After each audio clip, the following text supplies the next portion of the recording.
Are you trying to navigate this crazy thing called life? Well, you're in the right place. Welcome to Unraveling with Rayne.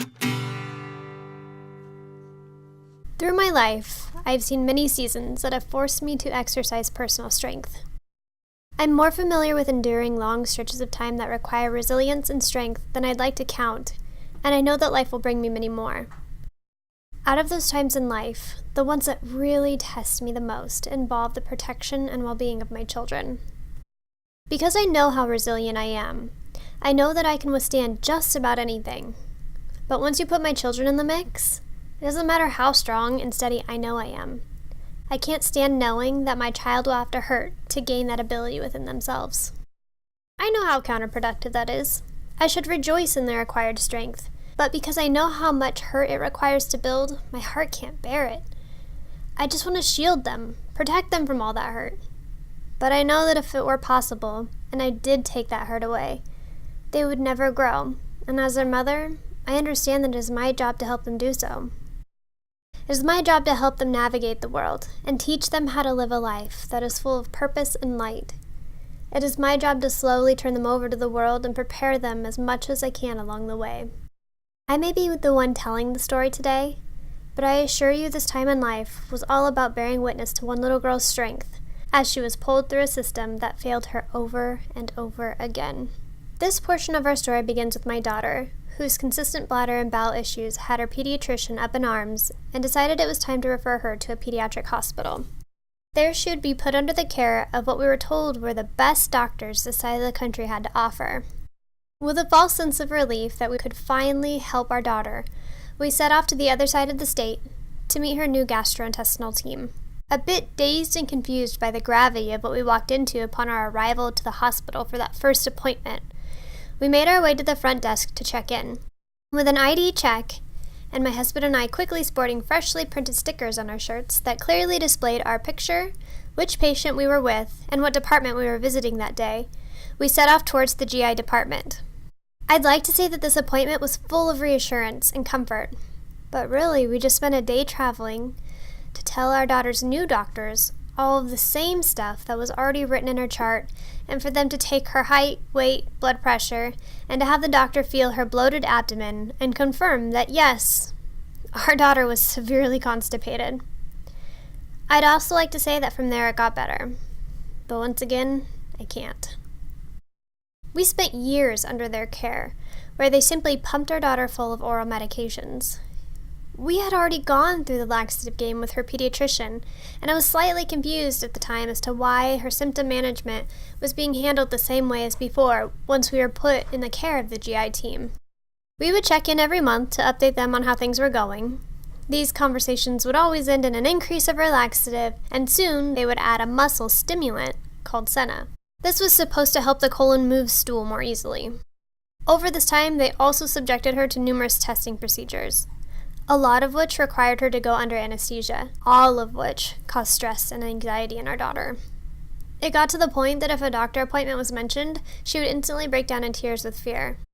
It was such a conflicting time because we wanted to get answers for our child, but we also felt like the process was taking more from her than it was giving. We naively allowed this to happen without asking the tough questions about all the details of the long-term diagnosis plan, due to the misleading notion that our doctors were actually formulating a plan. Instead, we slowly realized that they were just addressing us at each appointment as it came up. We trusted them with what was most precious to us, our child. Here's where things get sticky.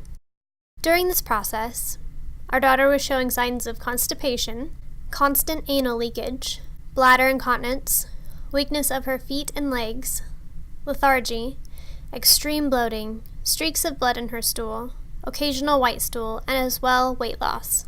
After her laxative dose increased to 2 adult sizes twice a day, her symptoms increased, as well as adding a strange orange color to her stool. Simply hearing these symptoms described, it's easy to miss the depths of our daily struggle. Remember, there was also the added layer of not knowing why our daughter was having these issues. We didn't know how much of what was happening was within her control. It's really hard for a child so young to express what they know about their body. We reached out to our doctors on how to handle the mental and emotional stress the process put on everyone in the family, but we were told to keep moving forward as if we were still in potty training mode. So, we kept trudging ahead, washing countless pairs of soiled clothes every day because the standard potty training rule is to keep the child in material that will allow them to notice when they have soiled themselves. When I say countless, I mean countless. By the end of the day, I'd have a full load of laundry that consisted of only the clothes our daughter had had accidents in. We also had to carry a bag full of clothes when leaving the house, and heaven forbid if I forgot to repack it, we were in big trouble. Ventures outside the home were also ruled by mapping out bathrooms and making sure we had a place to clean up if there was an accident.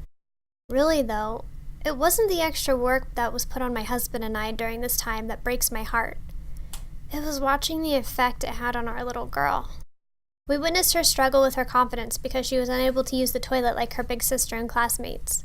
We saw the stress in her body movements due to the discomfort the laxatives were causing. We held her while she cried and cried because it hurt for her to have a bowel movement. We watched as she had to sit and take multiple breaks when playing with the other children due to fatigue. Also, most of all, we watched our daughter fight her way through all this discomfort just so she could pretend to be like all the other kids. Then, there was one crucial moment during an appointment with her GI team that changed everything. After her doctors had completed biopsy after biopsy of her colon, x-ray after x-ray, and put her through multiple scans such as a barium enema, they looked me straight in the eye and said they simply concluded that Ashley was withholding her stool. They couldn't find anything else. Well, except for one of the biopsies came back showing that the laxatives that they had her on were starting to cause damage to the cell lining of her colon. Great. So let me break this down a bit. Children who withhold stool do so because they've experienced one or maybe two painful bowel movements during potty training, then decide they don't want to use the toilet because of the pain. Through positive reinforcements, the child is taught that it is okay to use the toilet and that not every bowel movement is painful. So her doctors were telling me that my, at the time, 5-year-old, who had never had a non-painful bowel movement, was to blame for all of her struggles. They then continued to tell me that the bladder issues were more than likely caused by the pressure of all the stool on her body pressing against the bladder. As far as the rest of her symptoms, they were unsure as to why she was experiencing them. I lost it. I sat there bawling in front of my daughter, husband, and her doctors.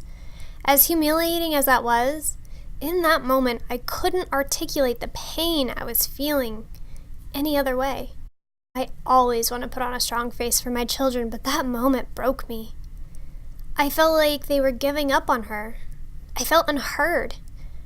Because we were so diligent with our daughter and her needs, and we did everything in our power to keep her from creating a potentially life-threatening bowel obstruction through our diligence, they were putting her on a low priority list and telling us it was a potty training issue.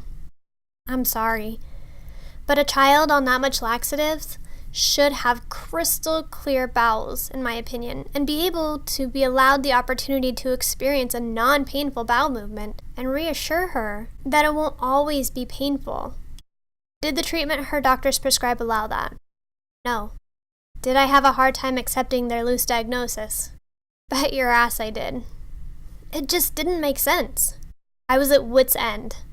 After returning home, still feeling the emotional bruises that day caused, something within me shifted. So one day I said enough was enough.